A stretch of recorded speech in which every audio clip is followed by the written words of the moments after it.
Welcome to the Concierge Medical Marketing Podcast, the show dedicated to helping concierge medical practices grow and thrive. Hosted by Schwartz, a digital marketing expert with over 25 years of experience and a passion for improving American healthcare by helping concierge medical physicians succeed. Here's Schwartz. Hello and welcome to the Concierge Medical Marketing Podcast. I'm your host, Stephen Schwartz, and it's truly my pleasure to have Dr. Tanner Moore as our guest today. And before we started recording, we had a great conversation about your background and how, background in the military and what led to Clearwater Health. So for our listeners, can you just take a few moments and share a little bit about your background, where you went to school and residency and the military?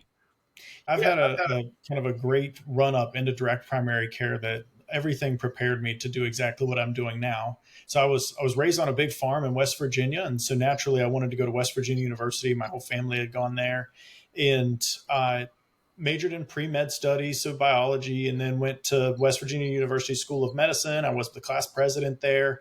But more importantly, I joined the military in medical school, and they were paying for my school, which was an awesome experience. During the summers, I would get to go do these austere environment trainings, and that was really speaking to me. And I was realizing that I really liked the sensation of like being alone and unafraid in medicine.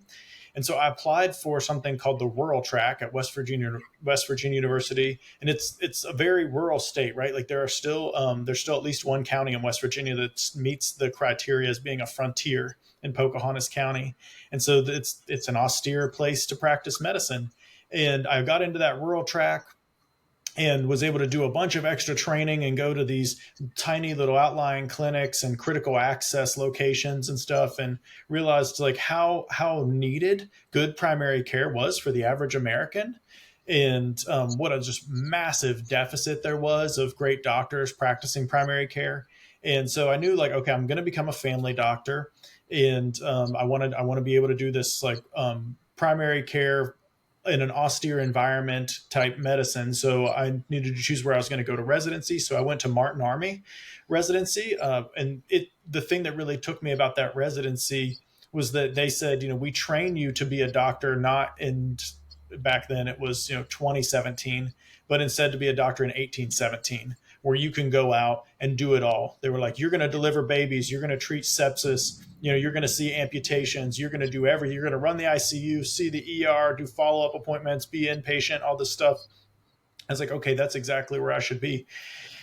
And so I went to residency there. It was a super high-speed experience, but it was the experience of the fee-for-service system. I mean, TRICARE is just Humana. So when you're working in TRICARE and in the military, you're having the insurance experience where you have to do these prior authorizations and all this other stuff. And you're even seeing 7-minute appointments and everything. So I was looking for any way I could possibly get away from residency for a little bit. And one of the best ways was getting positive action.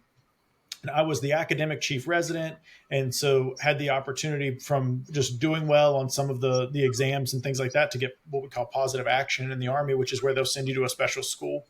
So I got to go to airborne school, which made me a paratrooper. And then more importantly, I went to flight surgeon school. When I was at flight surgeon school, everyone else there was also a family doctor and internist. And they all looked burnt out and, dead behind the eyes kind of appearance, except a couple guys who were in the National Guard. And I asked them what was different about their style of practice, that they were still fresh and enjoying it. And this was back in 2018. So it was 4 years into the direct primary care movement. But they told me like, hey, we're running a direct primary care practice. Our patients pay a low monthly membership in exchange for like same day access. We do house calls. We dispense medications. We get their labs, imaging, and prescriptions at like a 95% discount. And we only need to see like 5 to 6 patients a day to be like more than solvent and make more money than we would in the fee for service system. And I was standing there with like 5 or 6 other residents when they told that story. And I think all of them were like, I don't really get it, and walked away. And I was like, light bulb, I'm never thinking of anything else again. This is what I'm going to do.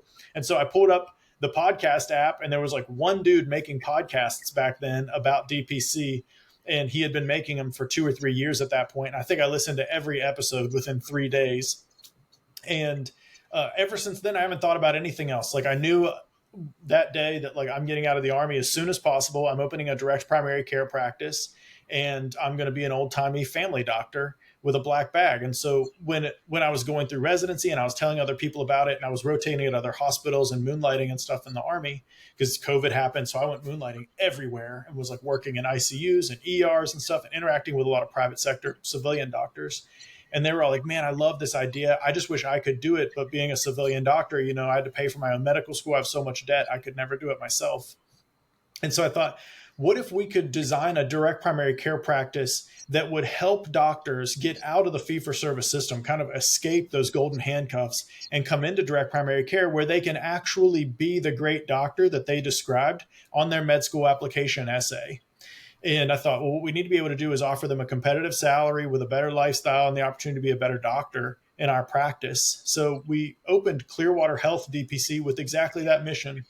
We provide the real estate, the staff, the electronic medical record, the panel, most importantly, because that's the hardest part, and then the salary. So we give them a guarantee like, hey, you're going to come out and instead of making, you know, $240,000 a year as a family doctor in North Carolina, I think the average is like $190,000 a year, and they see 25 to 35 patients a day.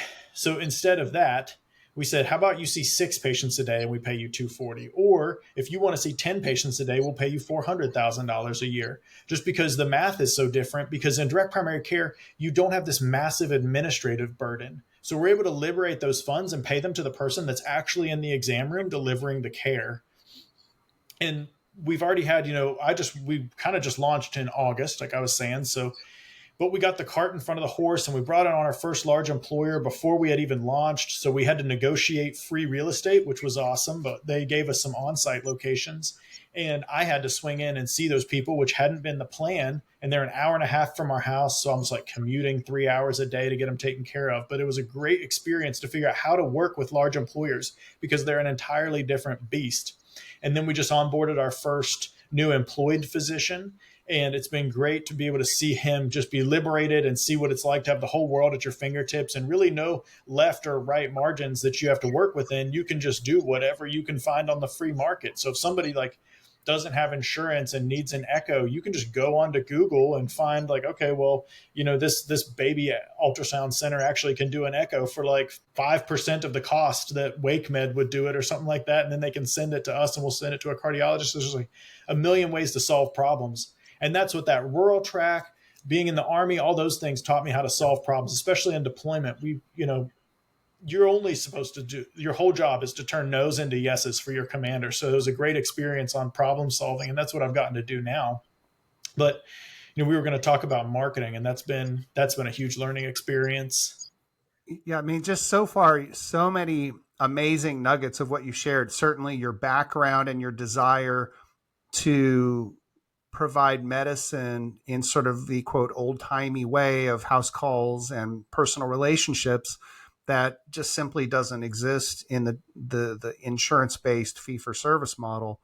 And it seems like, I mean, literally everything was really lining up for you to pull together Clearwater Health, not just for yourself and for patients that you're seeing, but truly to help the other physicians who are experiencing burnout with that, you know, death behind their eyes comment that you made.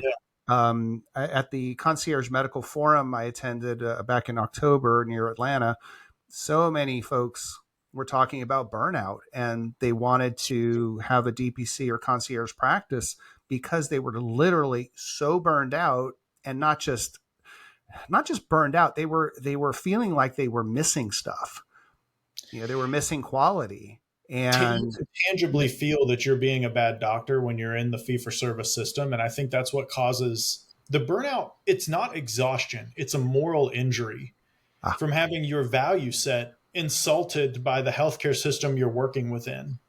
So, you know, like we're supposed to not harm our patients, but we do a ton of financial harm. You know, we're the number one driver of bankruptcy and inflation in America, to the point where when I'm working in the ER, because I still moonlight for fun in the ER, and I feel like I should apologize when I walk in the room and somebody's come to the ER for something that might not be necessary. Like they came in for a rash or a minor laceration that should have been seen at their primary care clinic, because like just the ER alone is going to charge them $1,000 facility fee. And then they're going to charge for me to see them about like a $1,200 physician fee. That's before I've even ordered anything. That's before we've even gotten started, you know?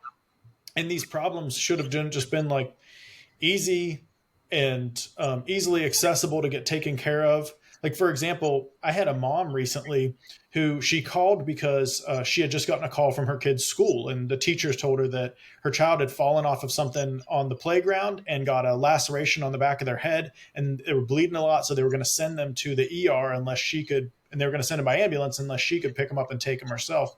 So she was on her way to the school, and she was frantic and called me and said, "Hey, what should we do? We're going to the ER." And I was like, "Well, a head laceration in a kid, they bleed a lot. It's a very well vascularized space. So just send me a picture when you get there and tell them to hold pressure until you arrive." Well, when she arrived, they had been holding pressure for 10 minutes and it wasn't bleeding too bad anymore. So I said, "How about just take him home and I'll be there in a few minutes." So I was able to go to her house, and at their, in the kid's little bedroom with like a town rug on his floor and him sitting on his bunk bed with his mom comforting him, I numbed him up and put in a couple sutures and ruled out TBI or concussion, and put a little bit of Neosporin on the spot and told him to come back in a week and I'll take the sutures out. So no extra charge with that. That's just part of what people receive by having a direct primary care doctor. And that's what our grandparents all had.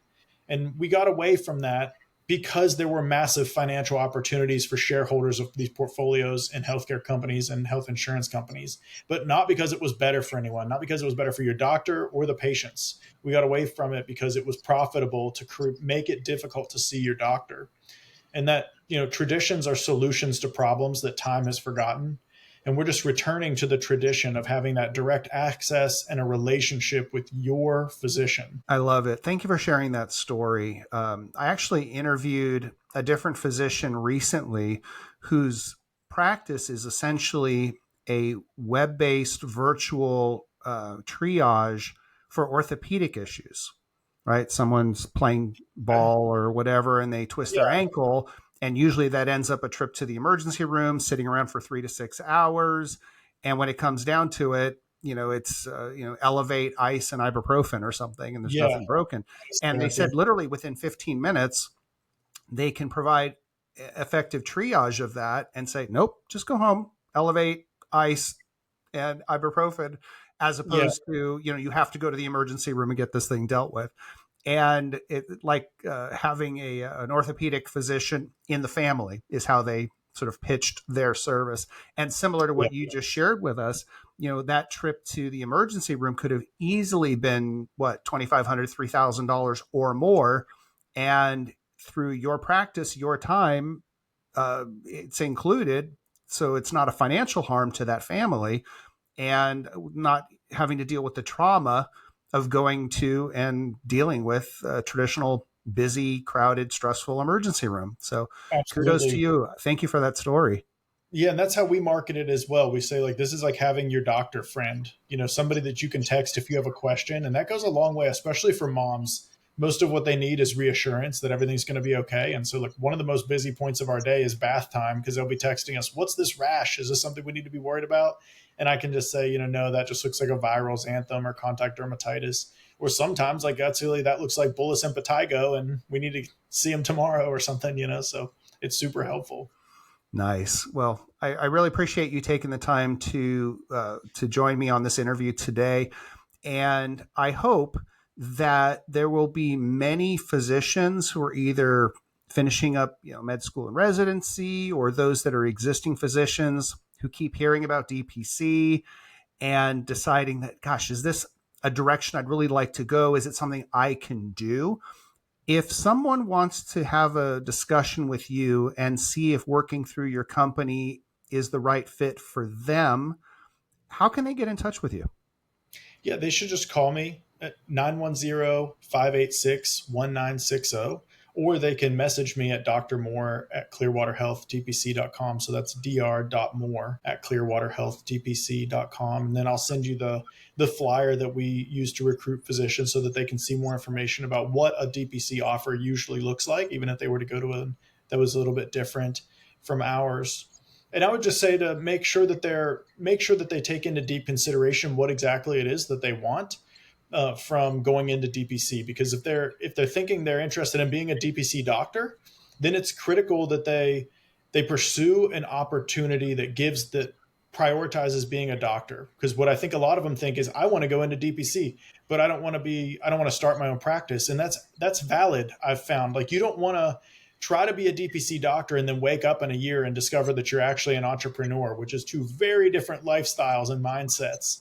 So if you're interested in just being a DPC doctor, then pursue an employment opportunity. And if you're interested in being an entrepreneur, then DPC is a very valid and solvent business that you can go into. But make sure you know which one of those you actually want to drive towards before you get started. I also appreciated what you said before, is that a DPC doctor truly can have a strong income with less stress, seeing fewer patients every day, and sort of the fear of being on call 24/7. You essentially can train, educate, guide your patients to save the really critical stuff for business hours, so you have a chance to be refreshed and rested from getting a good night's sleep and having a weekend off with your family. But that this is truly a great opportunity for a physician to have the career and the lifestyle, the income and minimal stress that they really want. And in doing so, to be able to have the best outcome for their patient. I'll give you the last word. Anything else to add? Yeah, absolutely. On that point, I really think that in the years to come, you'd have to be a fool or a masochist to choose to go into the insurance-based system if you had opportunities in DPC. Because like you were saying, DPC gives you the opportunity to make more money, be a better family member, and be a better doctor.